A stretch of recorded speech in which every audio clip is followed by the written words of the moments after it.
Okay, part 4 na ng ating video sa ating construction and contractor.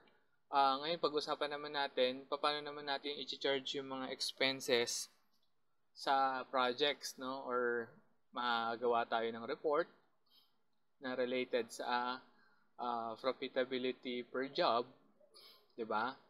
So, meron tayong estimated na equipment rental cost, subcontractor expenses, yung mga worker compensation, other costs. So, paano naman siya nagmamaterialize? Yung sa part 3 natin na videos, yung issuance ng mga materials na ginamit sa production, sa ating construction projects. Now, ngayon naman, yung ating mga expenses or other expenses na na-incurred pagdating sa ating projects. So, paano naman po yun? So, punta po tayo sa ating home screen. Okay? Ang gagawin po natin is enter bill. Diniretso ko na po ng enter bill, hindi ko na po pinipio. Pero pagka nag-purchase po kayo ng items, dadaan nyo po ng purchase order. Okay? Kahit po services yung pinapost ninyo. But to simplify sa ating videos, hindi ko na siya pinadaan ng purchase order. Diniretso ko na ng enter bill. Okay? Huwag po kayong maguluhan ha. So, yung ating yung ating videos na nakaraan na separate engagement po tayo pagdating sa mga billings, no? For example, si Build and Paint Service, 'di ba? So si Build and Paint Service, nag-render tayo sa kanya ng nag-subcon tayo sa kanya. So binigyan natin siya ng subcon expenses na 25,000. Okay? Nag-send siya ng subcontractor expenses. So, siya yung nagpintura or siya yung nag-build. Hinire natin sila para sila yung gumawa ng ibang mga jobs. Okay? At itatag natin dito is yung ating project. Okay? Hindi po natin siya i-charge sa clients dahil nakalamsam na po dun sa ating estimates. So, ang gawin natin is uncheck natin yung billable. Okay? So, gagawa na naman tayo dyan ng accounts payable voucher. Okay? To record, ito yung ating expenses for paint job. So, halimbawa, ganyan na. So, ito yung ating posting. So, save. Ano mangyayari? Pagdating po sa report, makikita natin yung profit and loss by job. Ayan o, meron siyang 25,000 subcontractor expenses. Nagkaroon na siya. Diba? Sa atin naman, profitability, profit and loss standard, nandun na rin siya. Okay? So, separate engagement yung ginawa natin kasi iba yung billing ng subcontractor eh. So, and then afterwards, later on, nagkaroon naman tayo ng expenses pa. No? So, save and new. Another expenses. So, truck and rental service. So, halimbawa, nanghiram tayo ng truck. So, ang gagawin naman natin is equipment rental or yan. Equipment, nanghiram tayo ng equipment. 5,000 pesos. Sabihin natin 15,000 yung charges. Okay? Tapos itatag natin. Huwag niyo pong kakalimutan na itag yung project para dun po sa report natin naka-incorporate yung expenses na to for that specific project. Okay? Dito naman rented. Nag-rent tayo ng truck. Okay, nanghiram tayo ng truck para dyan sa project. Okay? So, or kung machines man yan, or machines na ginamit natin dun sa projects. So, EPB tayo, separate engagement na naman po yan kay truck rental services. So, magkakaroon po tayo ng utang kay truck rental services na 15,000. Okay?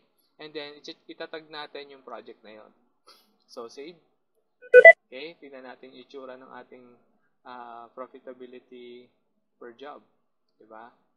So, ayan o. Nagkaroon na siya ng equipment rental for jobs, 15,000.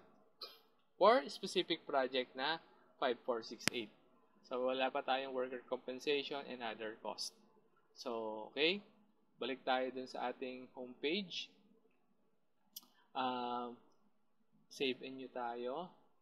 So, gawa naman tayo dito. Halimbawa, meron tayong hinire na contractor builder para sila yung nag-ayos ng mga permits.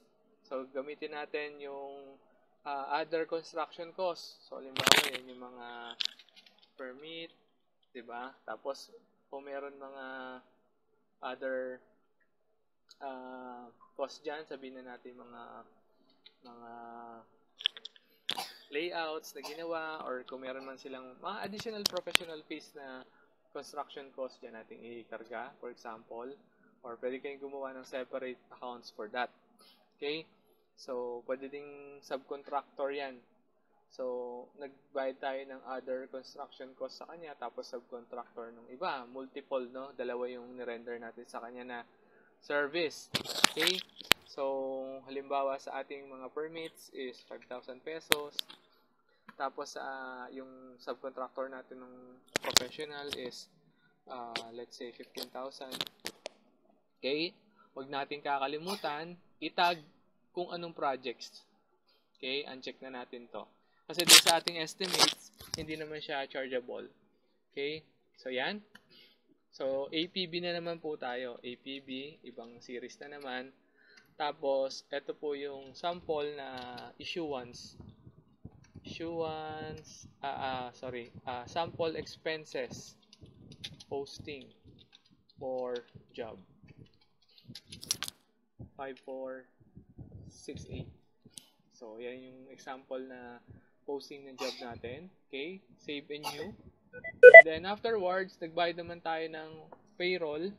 Nag-post tayo ng payroll to construction workers. Okay? So, ang gagamitin naman natin dyan, worker compensation. Okay? Worker compensation natin, let's say, nagpasahod tayo ng 40,000. So, sa ating dalawang workers or tatlo. So, tatag natin dyan yung projects. Uncheck ulit yung billable. So, ito yung ating payroll posting for project 5468. Okay? And then, reference number, gawa tayo dyan ng APB ulit. So, ganyan. Okay? Then, save and new. Okay? So, nag-post tayo ng payroll, nag-post tayo ng other expenses. Kung meron pang mga kasunod na expenses, for example, construction expenses ulit, di ba? Or bumili tayo halimbawa ng mga iba pang materials, other construction costs. So, bumili tayo ng mga additional na construction items dyan, di ba? So, let's say ang bill niyan is 3,500. Okay? Reference ulit ng APB. Tapos, tag natin yung job. Okay? Uncheck natin yung billable. So, ito yung mga added miscellaneous expenses to project 5468. So, ganyan, no? Then, save and new. So, bumili ka ulit sa hardware ng mga ibang supplies, no, na materials, no? So, material cost naman yung gagamitin natin. Then, halaga niya is 6,500. Okay? Projects. And then, APB na naman tayo. Okay? So, additional materials used to project 5468. Diba? Ganyan lang po yung posting. And then, save and new. So, we have separate engagement ng ating payables, no? Ng ating payables sa iba't ibang mga vendor, no? Sa ating hardware supplier, contractor, builders, saka truck and rental, diba? Pati yung ating payroll. So, we have separate engagement ng ating payables, and then, prepare natin yung separate payments, diba?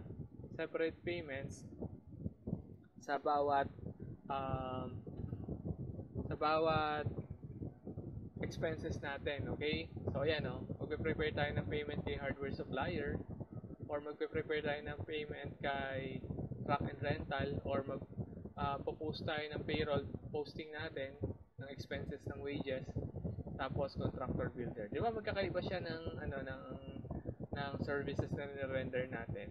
Pero at the end of the report, makikita natin dito yung job natin, profitability per job. Okay? 5468. Ayan, nandiyan na yung ating mga expenses. Okay? And then, yung ating reports na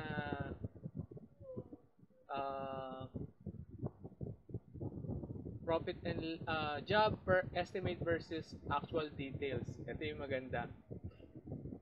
Meron siyang report, actual revenue natin. Siyempre, in-invoice na natin yan ng mga nakaraang posting, di ba? Fulfill na yung 100%. Okay, makikita natin dito. Subcontractor expenses natin, 30,000 lang. Actual natin, 40. So, meron tayong diferensya na 10,000. Diba?